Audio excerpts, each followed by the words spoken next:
It's another day, the sun is shining. Got to know what's going on around you. Wake up, it's the time to motivate your mind. Come with me, let's make this moment brighter. Wake up with the Bahamas and sunrise. Come on and wake up with the Bahamas and sunrise.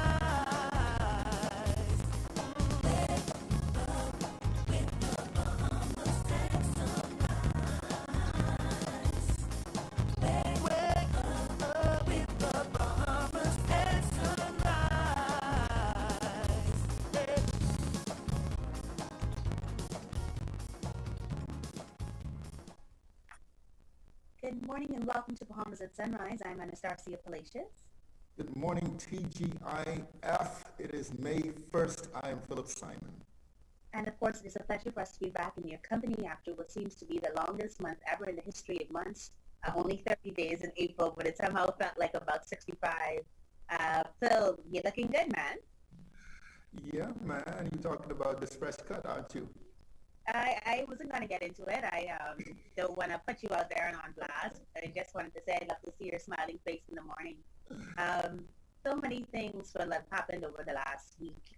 First, seeing some very good results, not getting many new cases, and then, of course, yesterday, getting one additional case. But I think the biggest concern for me has been, and throughout this whole thing, I think I've supported our government and their initiatives 100%, been behind them and encouraging them to do the same as they go through this learning curve of dealing with the pandemic, which nobody's ever dealt with before in our lifetime. But very disappointed yesterday to hear the news that they were allowing persons in who had the financial means to bring in some testing.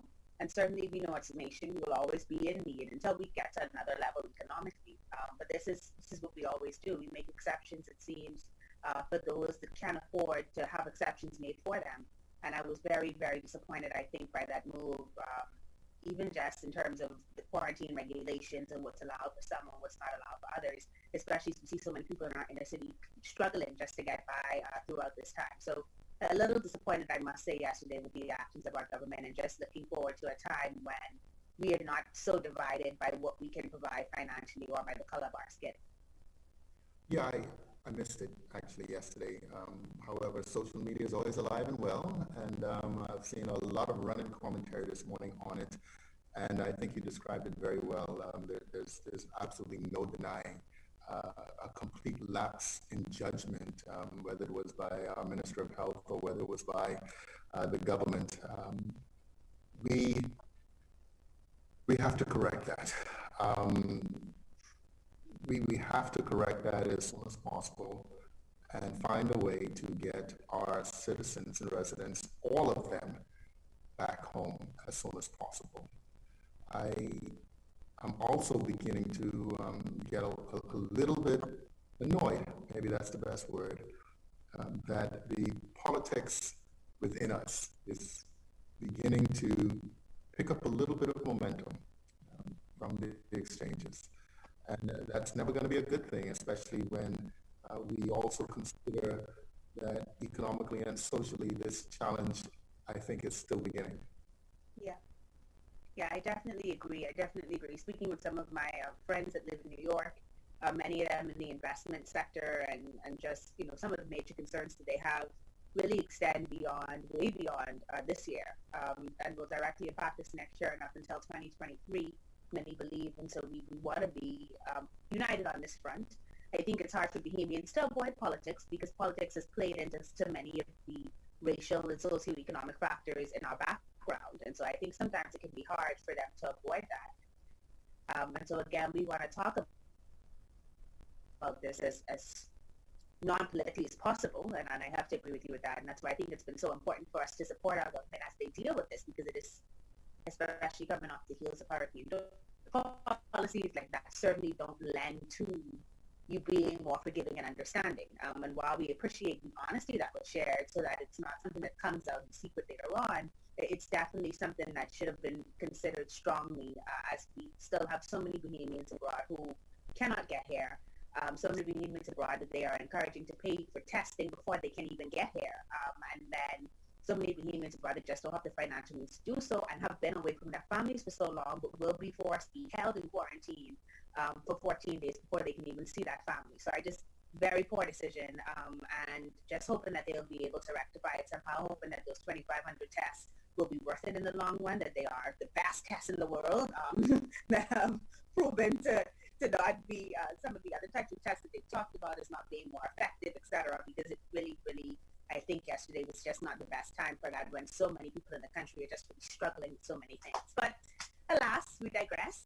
On the show this morning, we're going to be talking about some more positive things. So we're very happy that you're still with us. Well, Mike Sanders is joining us to talk about the state of athletics in the region since the pandemic. In fact, the state of athletics globally. I mean, we've been missing our athletes. We've been missing the entertainment. Also, the wellness team from Atlantic Medical is here. I had a nice conversation with them, trying to get us to stay fit and healthy while we're at home or stuck in our offices by utilizing great resources that they have online. Great resources. That's awesome, and I don't know how many of us have been doing that to stay fit. I see quite a few though. Quite a few people have been engaging in the online videos and online tutorials. I'm not one of them. I can blame it on the baby, or I can take responsibility for myself. But looking forward to that segment with Atlantic Medical.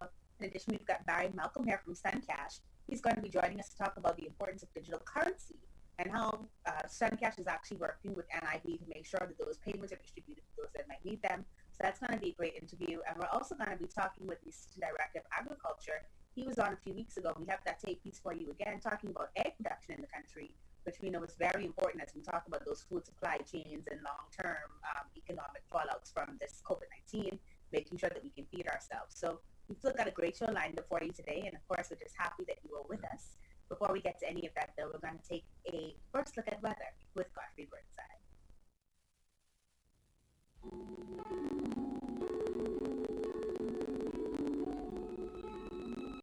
Weather at sunrise, brought to you by Bahamas First in Insurance, today, tomorrow.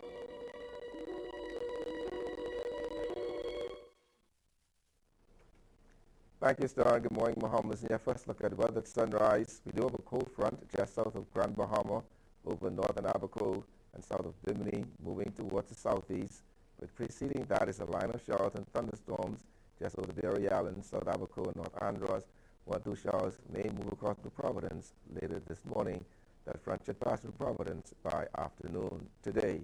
A mix of sun and clouds with a few showers, maybe a nice little thunderstorm during the morning hours, becoming partly sunny by afternoon over the northwest and northwest Bahamas, with variable cloudiness with showers, possible thunderstorms by afternoon over the central and southeastern islands, high temperature reaching 86 degrees Fahrenheit. Tonight, few patchy clouds across the northwest Bahamas on the cool side, and over the central southeastern islands, still looking at variable cloudiness with a few showers, the low temperature going down to 70 degrees Fahrenheit. And some region highs and lows across the Caribbean, Barbados 84 and 78. In Jamaica, 84 and 71. In Trinidad, 84 and 76. And the Turks and Caicos Islands, 86 and 72. Across North America, Atlanta, 69 and 48. In Raleigh, 65 and 54. In Miami, 86 and 70. Dallas, Texas, 87 and 62. And Toronto, Canada, 56 and 43.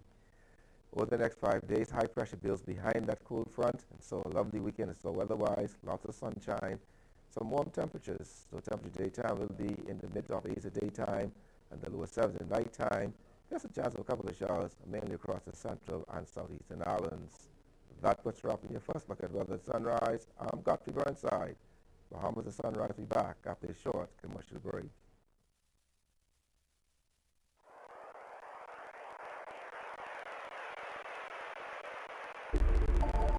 Nope. Yep. Nope. Yep. Nope. Yep. Nope. Yep. Nope. Yep. Nope.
Good afternoon. First response. How can I help you?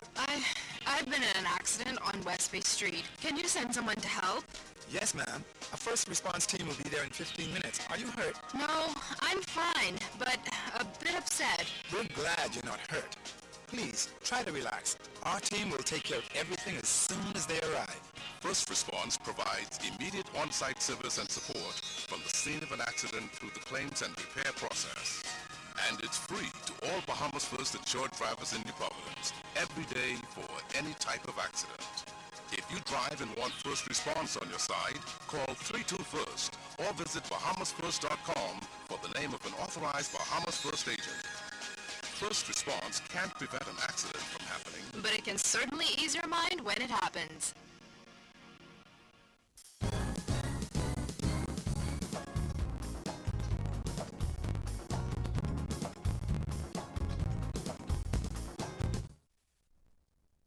Welcome back to Bahamas at Sunrise. For the first time in history, the Caribbean Championships have been cancelled. The Olympics have also been postponed due to COVID-19 pandemic. We wanted to find out how athletics has been affected in the region. Here to discuss this with us is Mike Sands, president of the North American, Central American, and Caribbean Athletic Association and area representative of the International Amateur Athletic Federation. Good morning, Mike. Welcome back to Bahamas at Sunrise. It's been a long time. How are you holding? Yes, it is. I'm doing good. Despite all the challenges that we have, I'm doing real good. Thank you.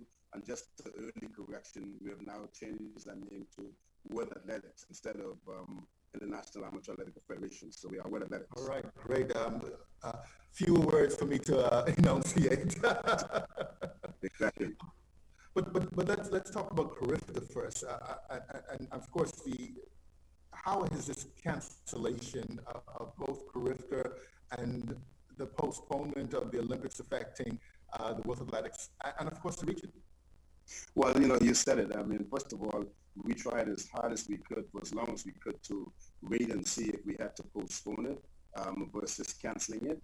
And obviously, because of the uncertainty that everyone was experiencing, the athletes weren't able to train. We never knew when travel was going to be activated again. And so in the interest of everyone's planning and removing the level of uncertainty, we had to take the very, very painful decision, like all the other sports, and to actually cancel it.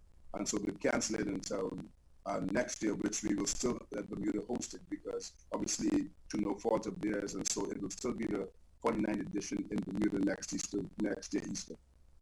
How does this impact the whole calendar of activities and events? It would seem, well, obviously 2020 is going to be a wash, globally in terms of athletics, but how is this impacting the schedule for 2021? It just seems as though, boy, it's going to be a jam-packed year. Yeah, hello. You there? I can hear you, yes. Can you hear me? Seem to be having a little bit of a technical difficulty with Mr. Sands. Yeah, I'm here. You froze a little bit. Yeah. Right. Our 2021 schedule, obviously, as you can imagine, everything has been greatly impacted, and so we have everything has been moved to 2021, notwithstanding that 2021 already had its schedule.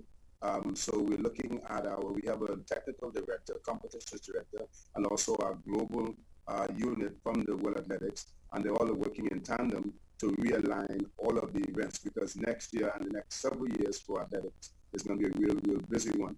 And so we know where Carifta is going to fall, for example. Also, we have under 23 NACAC area championships. So all of the events have been greatly impacted. And so in conjunction with World Athletics, because we have the Olympics that has been moved there to 2021, the World Indoors has been moved to 2021, the Outdoor World Championships is 2021, and so all of those events have to fit into the calendar.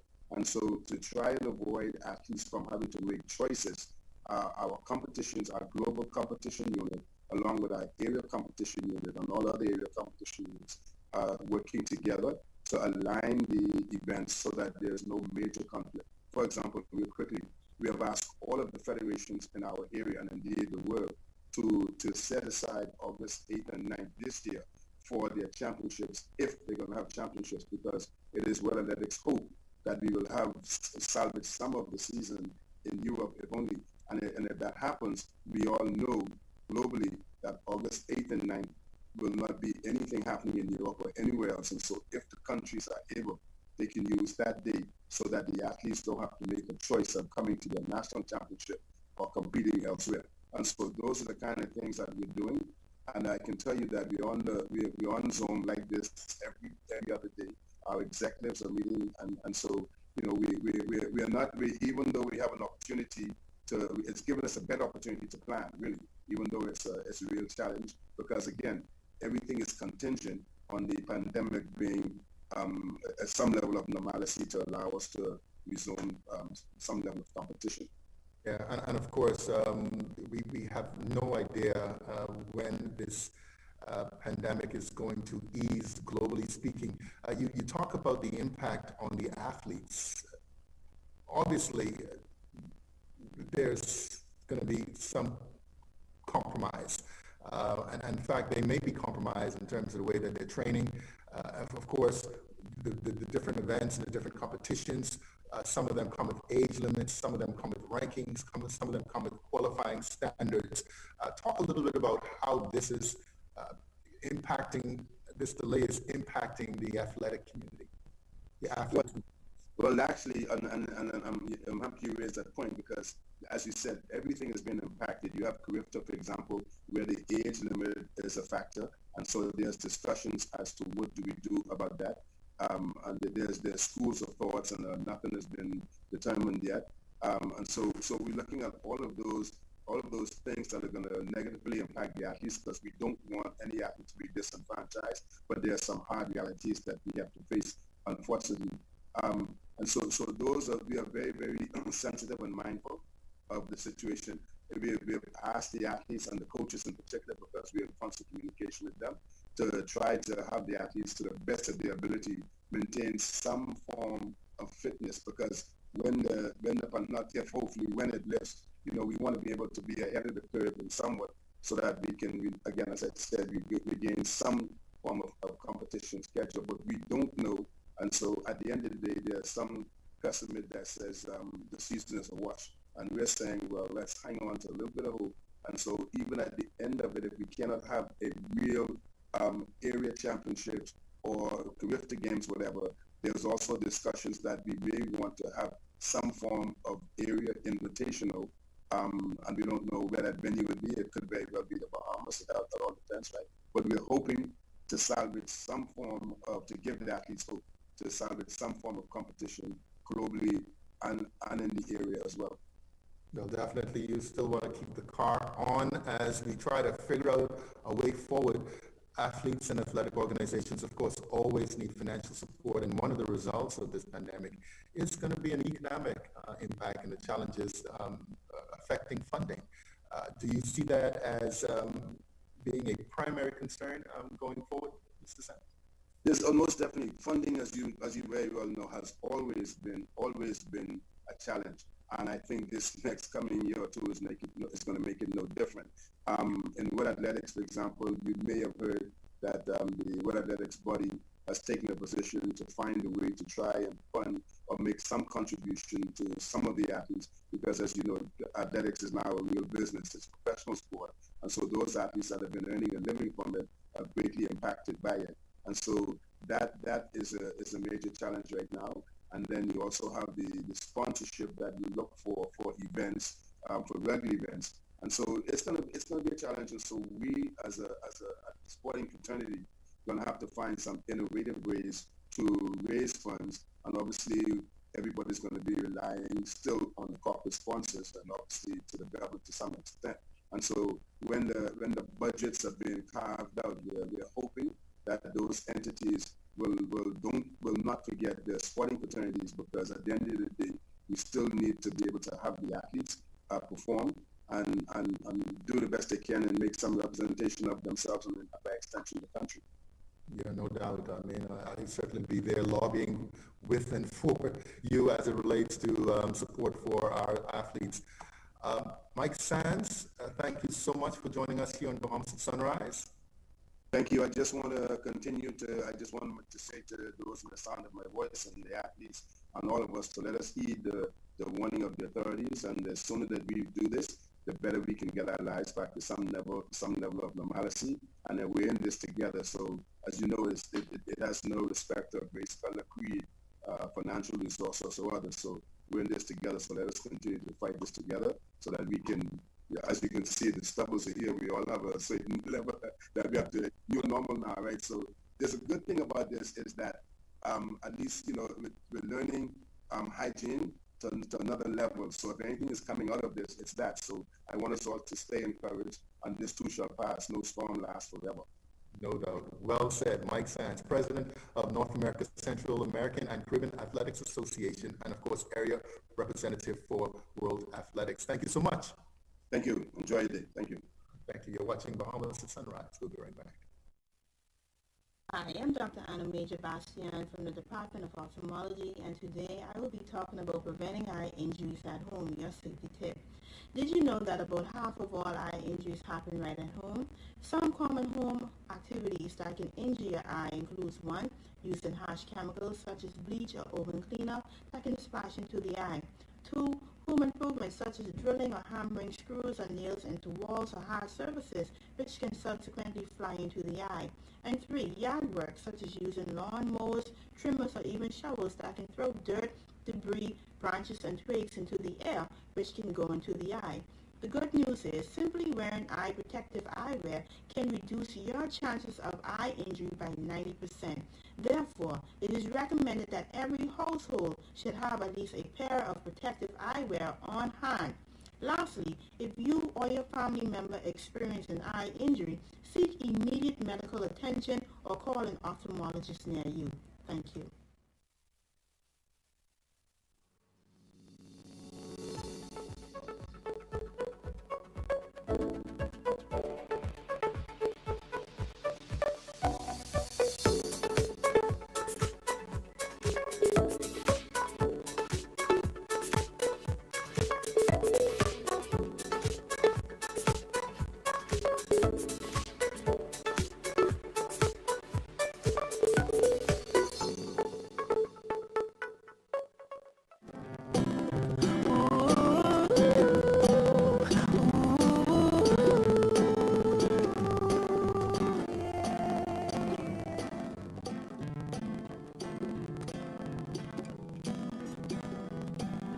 We are called to help our friends in need.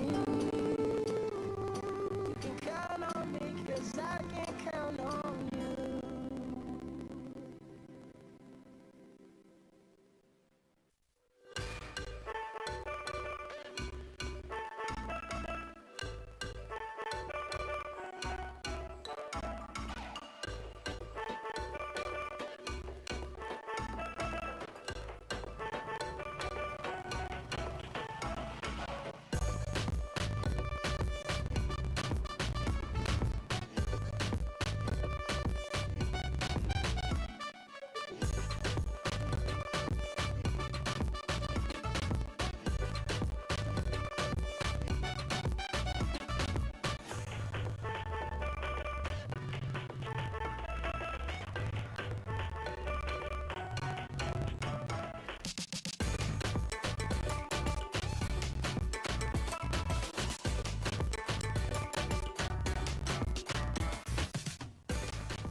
Welcome back to Bahamas at Sunrise. Well, digital currency has been a topic of conversation for some time.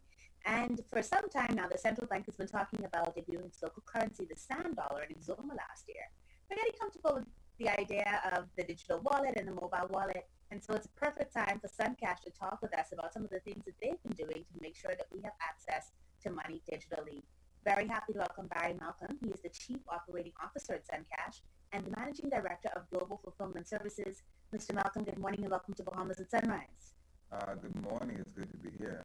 Let me apologize for my COVID look. I refuse to shave until this pandemic is behind me. Okay, so I'm sporting a lot of facial hair, not my style, but here I am. That is perfectly fine, Mr. Welcome. My husband is in the same boat as you, so I think many of us are getting quite used to the look. And you're still very distinguished, so you are forgiven. I want to start by finding out from you. You know, you've come from the banking and financial services industry. When did you see this idea of digital currencies and mobile wallets really starting to grow? You know, even while I was at Scotia many years ago, we tried to get the bank at that time to focus in on mobile money, giving greater access to money by new technology. The bank was very card centric, and they kind of stayed with that with their focus, and understandably so. So when I left the bank many years ago, with a small group, we launched this platform, or the concept of putting together a digital services platform, and it's grown from there. It's been some time coming. We've been at this for almost 4 years, and the timing could not be better. We already worked hard at putting together a platform that we think will serve the country well. I should add that, you know, while it will be easy for me to talk just about what we're doing, I make the point that there are other companies in this space who are doing similar kinds of things, or some aspects of what we're doing, and it's a good thing. The market has changed. The market will continue to change, and I think demand will continue to grow for new ways of accessing currency, new ways of utilizing currency, and in our case, particularly in the Bahamian context. Excellent. And have you found over the past 4 years, and then during this time in particular, that Bahamians are truly catching on to the idea of going cashless? You know, we're finding, particularly now in the COVID-19 world in which we're living, that there is some challenge. I mean, for younger folks, it's a bit easier. In fact, it's a lot easier. But the circumstances of now are requiring that the adjustment be made. For example, one of the things that SunCash is doing right now in response to need is the national insurance payments, the assistance program. And so a lot of persons who may not have thought they'd be utilizing an app to get their funds are finding that they now are not required to do so, but we're creating the conditions for them to do so. So as they come into services, we're getting them familiar with the app, getting them familiar with receiving the funds in a way that they can actually have access and mobility. Bear in mind, the key is ready mobility. Once you have the funds in a digital format, and you can access those funds from anywhere, you have the power. You have the power in your hand, and that's the big transformation I see coming in the country of necessity. But really, it has to come if we're going to grow our economy, be in a position to strengthen the use of our funds as citizens. And since you brought up the national insurance portion of this, I want to take that a bit further. How does it actually work? So national insurance would put the money on my SunCash account, and then is it the SunCash like a bank account where I could go and physically take the money off? Or do I then use that SunCash app in particular stores and locations? How does it actually work? What national insurance has done, all the folks who are receiving assistance on a daily basis, they upload to our system the names, the amounts of each recipient, and that information comes to us, goes to the individual in the form of a digital voucher. It's an advice that goes to their cell phone, to their email, that says you've been paid X by national insurance. You've got a voucher number. You've got a confirmation number. So they have several options. The most frequently used option is they come into our SunCash store with that information. It's already in our system, so we put it up, we verify it, check national insurance number, and we make the payment. Now that's the format that we're most familiar with. You go into the institution or go into the place to get my money. That's not normal. But what we're doing as a part of the process also, loading those funds into a SunCash wallet. So I can actually, before I even get into the store, pick money, I can have those funds on a wallet, and I can access those funds in the store. I can access those funds at a food store. I can actually, tap to pay at a food store, and we're expanding the network of stores and outlets at which you can get the money. So it's a way of facilitating access to money, and that's a big change. Uh, it's been a long time in coming, and the circumstances of now have caused us to really move in this direction. So every week, a universe of people are getting more and more familiar because of the need to do so, at least through our Sun Cash National Insurance Program. Yeah, my husband and I were having a conversation, and I was saying I think the one thing that we will see come from this pandemic is automation of services much more quickly than they would have happened had we not had this happen and been forced into this space where we're using technology the way we are. But what about cybersecurity? Because a lot of people get concerned that they can't trust these systems. They're not sure if personal information will leak or if the money itself will be taken away. How is cybersecurity and SunCash working together? An excellent question. The system is the security in and around the system is very, very robust. It's key. Bear in mind, you're handling people's money, you're handling people's information, and as a regulated, I should point out, as a regulated enterprise, SunCash is regulated. Sun Sovereign Transfers / SunCash is regulated by the central bank, and so we have to meet very robust and very stringent requirements in our core system to be able to protect people's information, be able to handle people's information. Because you're moving a lot of funds, you're moving a lot of information on individuals on not even a daily basis, on a minute basis. And when we built the system, we built it with the level of security that is comparable to what you will find in any well-known payment system like an Apple Pay. And all our programming and access is fully encrypted, it's a core to what we do and this will be even more so when you move with the sand dollar. I know we'll come to that, but when you look at what's happening with the changes, and I commend the central bank for their focus on making the sand dollar happen. You're moving from a world in which we use paper money. So every day, the banks they get the funds they need, and we go there, we get our little water paper money to utilize in our daily lives. Well, you can issue the money differently, and with the sand dollar system, you can now issue the money digitally.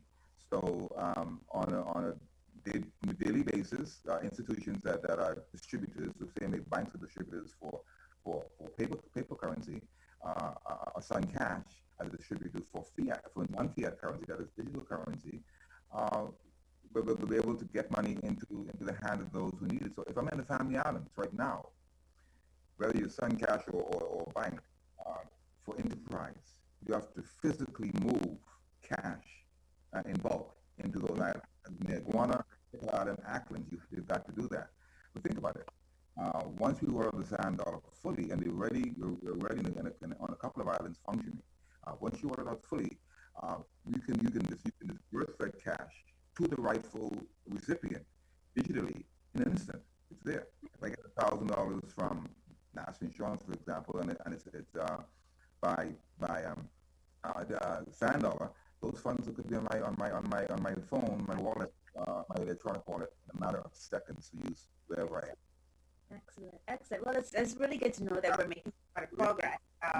And so happy that you could come on and share with us. Just confirm for us before you do leave, what are the hours of operation for SunCash, and if there are locations that are open so that people are aware of where they can go?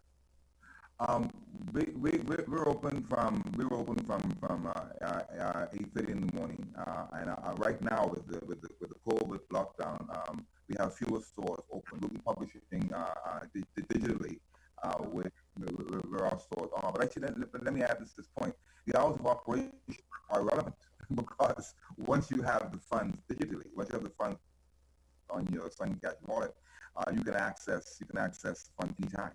If you going to super value. And so that's the whole beauty of this. It's the power that you put in the hands of our people.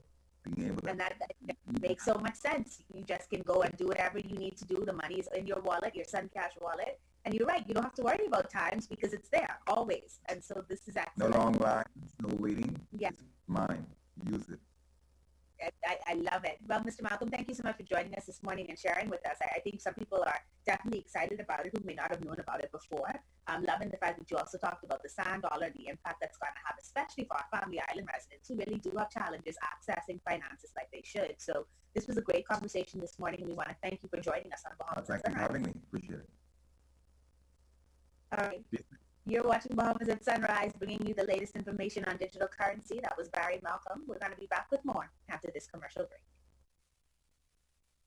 He's got the whole world in his hands. He's got the whole world in his hands. He's got the whole world in his hand. He's got the whole world in his hand. Sun Oil, caring, invested, committed.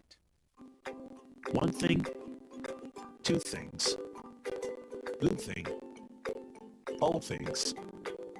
Things that are small, things that are grand, things that fit just right in the palm of your hand. Fox Hill Nursery, a large selection of garden supplies. If you can see it in your mind, you can find it at Fox Hill Nursery.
Welcome back to Bahamas at Sunrise. We are at the halfway point on this fabulous Friday, live from Zoom. I'm Anastasia Palacios. Again, TGIF2U. I'm Philip Simon. And of course, it's a pleasure to stay with you. Great conversations this morning, Phil. A lot of athletic events, of course, postponed throughout this time. But Mr. Sand seems to have some hope for next year. Yeah, you know, you never miss the water until the well runs dry. I think we take for granted some of the normalities that we used to have in our life. Indeed we do. Indeed we do. We've been trying to get our fix, sports fix, by watching the Michael Jordan documentary that's been on Netflix and ESPN, and that's the best we can do at this point. And then, of course, the old championships, the old matches, etc. It's just not quite the same as when it's brand new and it's live and it's right in front of you. Great conversation with Barry. Of course, I'm very familiar with the space, and he's right. I mean, there are several of us who are out there, pioneering a little bit. And again, I endorse what he said. Kudos out to Governor Rule and the Central Bank for the Sand Dollar Initiative. It almost seemed as though it was, I don't know if it's the right word. I won't use a spiritual connotation on the show this morning, but we are now into the digital age. Yeah, we are. And we'd interviewed Governor Rule several years ago on the show, and he had spoken about the fact that they had the sand dollar coming, and it was something that they were looking forward to. And so it's good to see that that's come to pass. Grateful that it came in the timing that it did, so that people were prepared for the season and not shuffling around in order to make it happen. So great conversation with Barry, and obviously great conversation with Mike Sands. And we're going to continue those great conversations coming up in the second half of the show. Gonna have that segment for you on egg production in the Bahamas. That's featuring Assistant Director of Agriculture, and just really learning how the government is trying to take some food security steps to the next level. So that should be a great conversation to look forward to. And we're also talking with Atlantic Medical Donovan and Navala back, man. We always love talking to those guys in the studio, and we got to have a really nice conversation about their Zest Wellness program from their homes. Yep, Zoom is doing that to us. It's going to be interesting to see what our normal will look like post this period of Zoom conversations. And so we look forward to that time whenever it does come. But of course, we're starting our, what is this, our fifth weekend in lockdown, fifth or sixth weekend in lockdown. Who's counting anymore, right? Certainly the first weekend of lockdown for the month of May. And Godfrey Burnside is going to tell us the weather that we can see from outside our windows. So here is Godfrey with our second look at weather.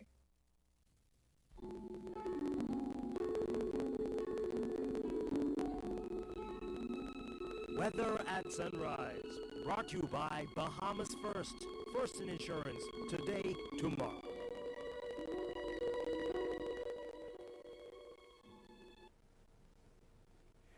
Thank you, Starring. Good morning, Bahamas. In your second look at weather at sunrise, we have a cool front just to the south of Grand Bahama, across central Abaco and Bimini, moving towards the southeast. But preceding that, there's a small line of showers and thunderstorms. Most activity across the Duluth area into Long Island this morning. We still have some around central Abaco, the Berry Islands, and North Andros moving there, so you can expect one or two across the province area by later this morning. But report against the weather-wise for the island's high pressure will build behind that system. Today, in your marine forecast, those winds west to northwest at 10 to 15 knots, seas 2 to 4 feet over the northwest Bahamas, southeast to south at 10 to 15 knots, seas 2 to 4 feet over the central and southeastern islands. Tomorrow, those winds start off north to northeast at 10 to 15 knots, seas 2 to 4 feet over the northwest and central Bahamas, but becoming more northeast to east at 10 to 15 knots, seas 2 to 4 feet, but variable at 10 knots or less, seas less than 3 feet over the southeastern islands. Then on Sunday, those winds become northeasterly at 10 to 15 knots, seas 2 to 4 feet, but falling light and variable at times over the northwest and central Bahamas, variable at 10 knots or less, seas less than 3 feet over the southeastern islands. Your tides. You can expect a low tide at 9:12 this morning. Your next high tide will be at 3:11 this afternoon. Low again this evening at 9:19. Sunset 7:40 this evening. Rising at 6:33. UV index 9. Your water temperature 79 degrees Fahrenheit. And your moon phase for this quarter. Your extended look. Lovely weekend and weather-wise. Lots of sunshine. Some warm temperatures. A little mild at nighttime. Temperature daytime will be in the mid-80s at daytime and the mid-70s at nighttime. That puts a wrap on your fun look at weather at sunrise. I'm Godfrey Burnside. Back to you, Star. Thank you so much, Godfrey. Well, there's been a lot of concern about impending meat shortages. So we wanted to revisit this interview I did 2 weeks ago with Andrew Pinder, the Assistant Director of the Ministry of Agriculture and Marine Resources. He talks about the government's plans to increase egg production in the Bahamas so that we have a viable protein source. Here is that interview now. Welcome back to Bahamas at Sunrise. Thank you for staying with us. If you've been paying attention to the last few episodes, you will know that we've been really excited to talk about the government's emergency food production plan as part of its effort to strengthen food and nutrition security in the country amid the COVID-19 crisis. It is a multi-pronged plan, and today we're talking about the Ministry of Agriculture and Marine Resources plan to make the Bahamas self-sufficient in egg production. Joining us on the show to discuss this, we're very happy to welcome Mr. Andrew Pinder. He's the Deputy Director of MAMR. Good morning and welcome to Bahamas at Sunrise, Mr. Pinder. Good morning, and I'm an Assistant Director of Agriculture. Assistant Director of Agriculture. All right, we stand corrected. Well, it's a pleasure to have you with us, Mr. Assistant Director. And today, specifically, we're going to be talking about supplying farmers with chicks for egg production. So can you tell us about the farmers you are working with currently and what islands they are on? Presently, we are targeting farmers involved who are existing layer producers on the islands of Abaco, Grand Bahama, Eleuthera, Andros, Long Island, Cat Island, Exuma, and of course, New Providence. And the idea is to increase the self-sufficiency in eggs. Many years ago, we were as high as 75 to 80% sufficiency in egg production, except for peak times, Christmas, Easter, and over the years, we've had some challenges with natural disasters, hurricanes and the like. And now we're starting to, we are at a point where we want to increase our level of self-sufficiency in eggs. Okay, excellent. And why do we think the self-sufficiency in eggs is so critical? Egg is an important source of protein. In the Bahamas, we eat a lot of fish and conch, and that's a good source of protein. But we see egg as a good source of protein, given the challenges we're having now with the pandemic and the emergency orders. We see that as something that is sustainable in making another source of protein available to Bahamians. And we're targeting islands and communities so that in the event there's disruption to shipping, the operation will be able to sustain itself on each island as opposed to just being Nassau-centric. All right, that's good. I'm always happy to hear that we're considering our family islands when we create these policies, understanding that these communities can sometimes be isolated. And so very, very good point there. In terms of chick distribution, how many chicks will be distributed, and what is the expectation for egg production in volume? The initial program is to supply 7,000 chicks. 5,000 would be day-old chicks that would be targeted more for farmers in New Providence, and 2,000 older birds would be made available initially to farmers on the family islands. We estimated with the 7,000 birds, once they mature to the point where they start to lay, they would produce an estimated 550 dozen eggs a day, or roughly about 4,000 dozen eggs per week that will be available for consumption in our communities. That is excellent. And is there a time frame that you all have for bringing this online, bringing it to stream? And when can we expect the eggs to be in stores? Well, the eggs being in stores will be a little down the road. The first rollout would be with the 10-week-old birds in the family islands. The birds would mature to 18 to 20 weeks before they start laying. And so the first set of eggs will be available in about 8 weeks. And the second phase would be 5 to 6 week old birds. And then the time would be a little longer. And then with the day old chicks, we're looking at roughly about 5 months before those eggs would be available and on the market. But the important thing is to get started, and we hope to begin distribution in the next 2 to 3 weeks. Excellent. And the farmers that you're working with, are they enthusiastic about this process? They're very much excited.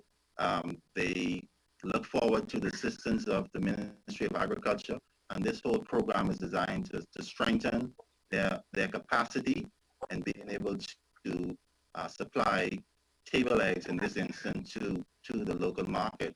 And we're excited about it because it represents to us a seed that we are planting through this assistance initiative that we expect to grow and produce more fruits in the future. We look forward to more persons being involved with egg production. We look forward to more persons being involved with processing. And so we look forward to more entrepreneurial opportunities coming out of this initiative. Excellent. And I know we talk a lot about supplying, I guess, local markets and locals themselves. Long term, obviously, we're hoping that we'll get our tourism sector back in line. Do you think there's any hope there that these farmers will be able to, at some point, supply hotels? We look forward to that. The idea is that we would start at the household level, the community level, and then get to the national level. So we look forward to these individual farmers forming some cooperative, some association, so that individually they may seem small, but collectively they'll be able to market their products, expand to the wider at the national level, of course, be able to supply eggs to the hotel industry. Okay. And before we go, just wanting to make sure, we talked about some of the eggs being ready as early as 8 weeks from now, some of them taking up to about 5 months. Is there a timeline of when we expect to be 100% self-sufficient in egg production? Well, that is a longer process. I see this as just being one phase of the government's initiative of getting to a level of self-sufficiency. This is the start, and as the farmers become more successful, and we take another phase to introduce additional birds, I'm sure it's down the road, but I can't give a timeline. But we look forward to getting started, and so that we will be able to make a contribution to food nutrition and food security in the Bahamas. All right. Well, listen, we want to thank you so much for joining us this morning, Assistant Director Pinder.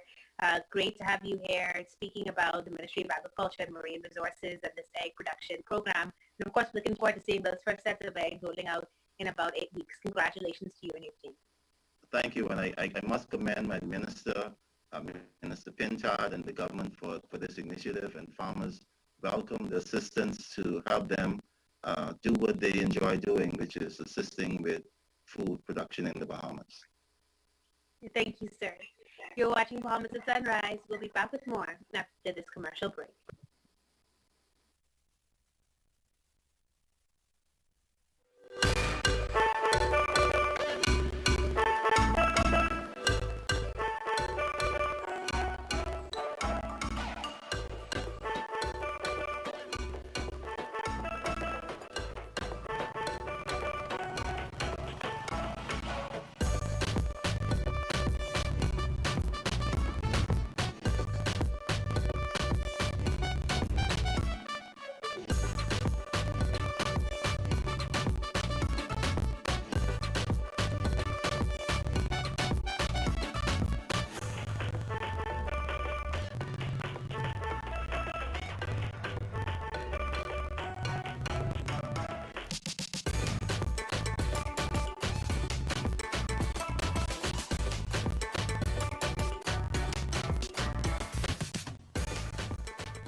Welcome back to Bahamas at Sunrise. Of course, we're all stuck at home. Some of us are stuck in an office, but the temptation is to become a couch potato. The memes are flying around, and either you're going to come out of this lockdown a hunk, a chunk, or drunk. Hopefully, it's none of the first two or the last one, but Donovan Ingram, the wellness coordinator of AMI, and Naval Miller, assistant wellness coordinator, are joining us live via Zoom. Guys, welcome back to Bahamas at Sunrise. We are talking Zest Wellness. Oh, fellas, get you safe, man. Yeah, man, I'm safe. I'm safe. Loving my name is Ferguson in the background, by the way. Yes, today is on Zest Wellness. Let's talk about it. We wanted to share with you first the many platforms in which members can reach Zest Wellness, and they can definitely reach out to Zest Wellness and stay in touch for virtual fitness classes on our social media pages. We have Facebook, Instagram, and Twitter. We also have our webinars and podcasts that have been released on YouTube at Zest Wellness. And then most importantly, the resource of them all, the Bible of it all, is the wellness blog, which is www.zestwellnesscgiblog.com. There you can find webinars, podcasts, and lots of articles, recipe ideas, some fitness tips, diabetes management during quarantine articles, and a series of different information. Well, I mean, that sounds pretty busy. I mean, you guys seem to be more active during this curfew and lockdown than you were before. Why is this so important for you guys to be doing this right now? Oh, definitely, man. You know, a lot of stress levels are really high during this time. You know, a lot of uncertainty ahead. You know, watching the international news or even local news, you see Unemployment in the United States reaching 20 million, in the UK 1 million, and it's rumored to be very high here in the Bahamas as well. So, in regards to practicing wellness, Donovan and I always come on the show. We always preach mindfulness. That individual being aware of what are triggering their stress levels. Because I know it's a body phenomenon which starts from the brain, and individuals go through these tensions because they feel in these type of stress levels. And when you have that mindfulness, which is a real big pillar in wellness, you start to see it from different perspective and actually think about resolving that issue and just start stressing about it. Gotta love it. I mean, it's the trifecta, and I love that you call it all wellness to the mind, body, and soul. But the lockdown presents a lot of challenges, man. There are boundary limitations, and of course, movement sometimes, restrictions. So, what are some of the sensible exercises, simple or otherwise, that people can kind of get into over the next? Well, we're going to be doing this for at least another 30 days. There are fitness enthusiasts that are online right now. They're doing a lot of live broadcasts. Zest Wellness is also contributing to that. We have our virtual fitness classes that are available to our members and the general public of the Bahamas and the Caribbean itself. If you're interested in knowing about it, follow us on our social media pages at Zest Wellness. There are fitness options as well. We have Active as a feature on our app that allows individuals to utilize a podcast for meditation, improvements in their sleep, some cardiovascular exercises, yoga, and even some strength training. Well, our biggest recommendation is for individuals, create a routine. Start with what you're comfortable with. Don't overexert yourself. Don't become the superhero overnight, in fact, we want our members to know, and the general public to know, that exercise is not a stigma. Right now is not the time to get lazy and get comfortable. We want you to be encouraged. Put on a fitness tracking device. Measure your steps. Average 7,000 to 10,000 steps per day, and ensure that you're getting what you need to. And we've had clients report back to us and express that instead of being able to go outside, they would have created tracks within their home. So walking around while you're on the phone with a friend or family member, use that as an opportunity to track your steps. Create competition amongst yourself.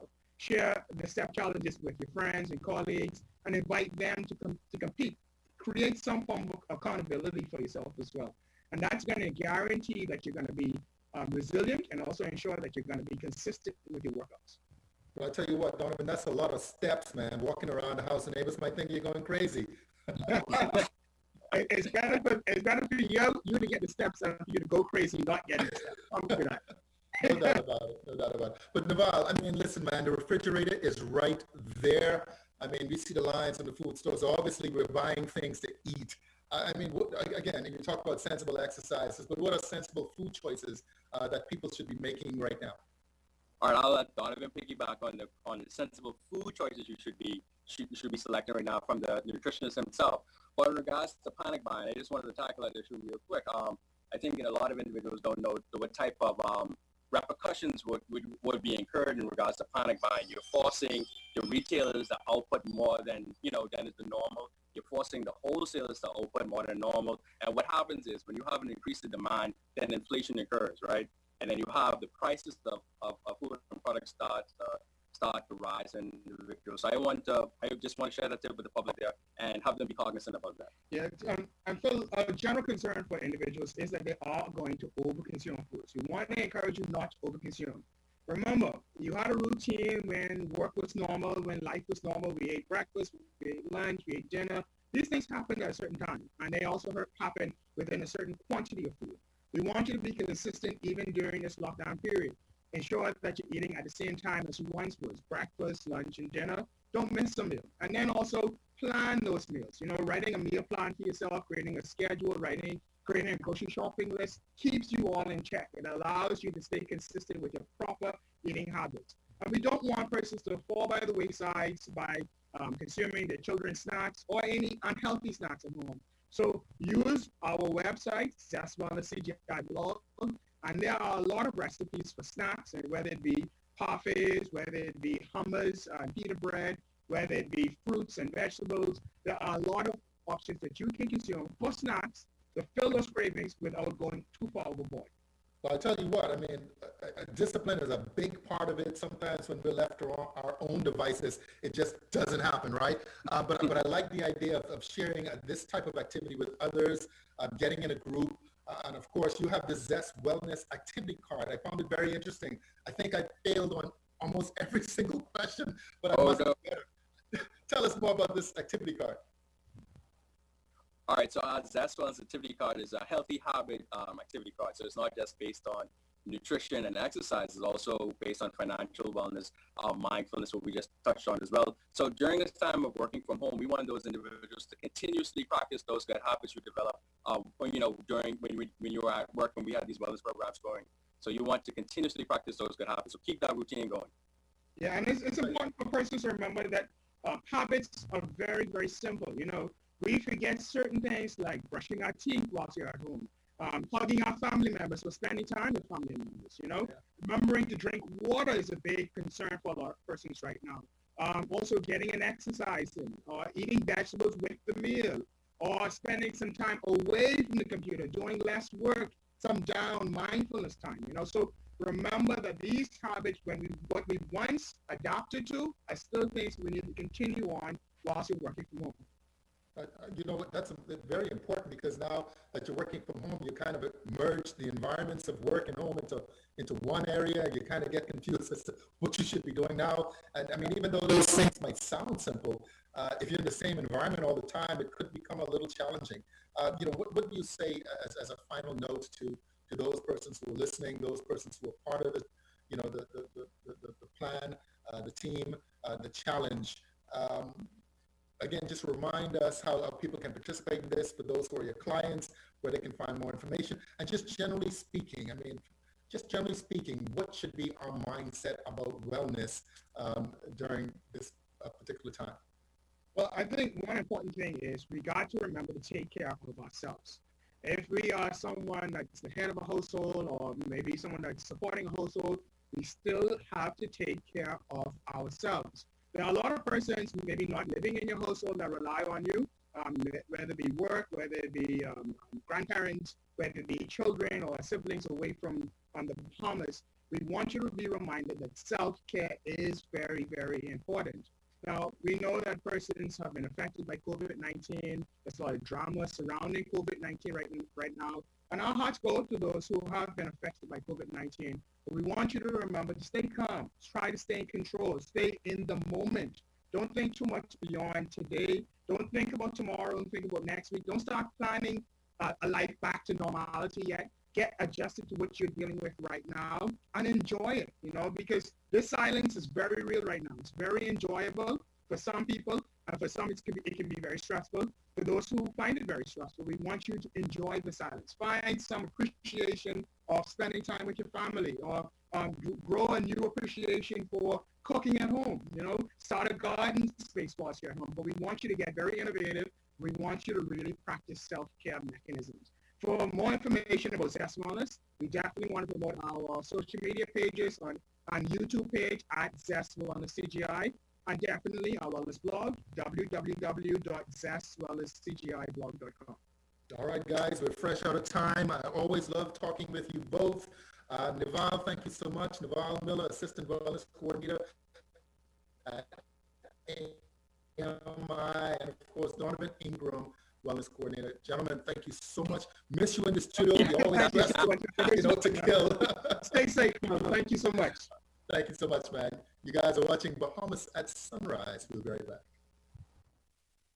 He's got the whole world in his hands. He's got the whole world in his hands. He's got the whole world in his hand. He's got the whole world in his hand. Sun Oil, caring, invested, committed.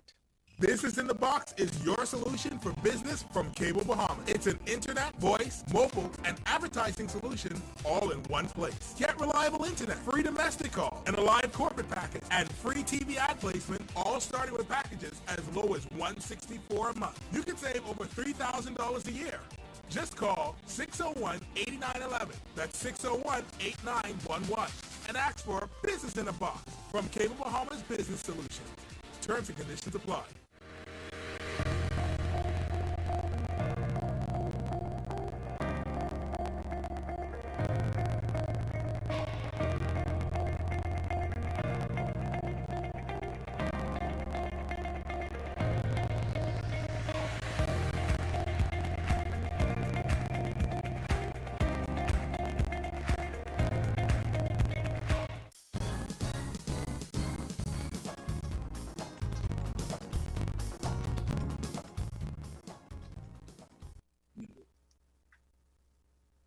Well, that's going to do it for us, folks. Thank you so much for tuning into today's episode of Bahamas at Sunrise, of course, live from Zoom. Always a pleasure to be in your company. Absolutely, Star. Had a wonderful show today. Interesting dialogue, interesting conversation. Of course, the weather looks great outside. I'm looking at my window and just wondering, what will I be doing this weekend? I can tell you what I'll be doing. Staying home like everybody else. But we do hope that it is a wonderful weekend, no matter where you find yourself. And we will be back with you with more Bahamas at Sunrise on Monday. All right. Stay safe.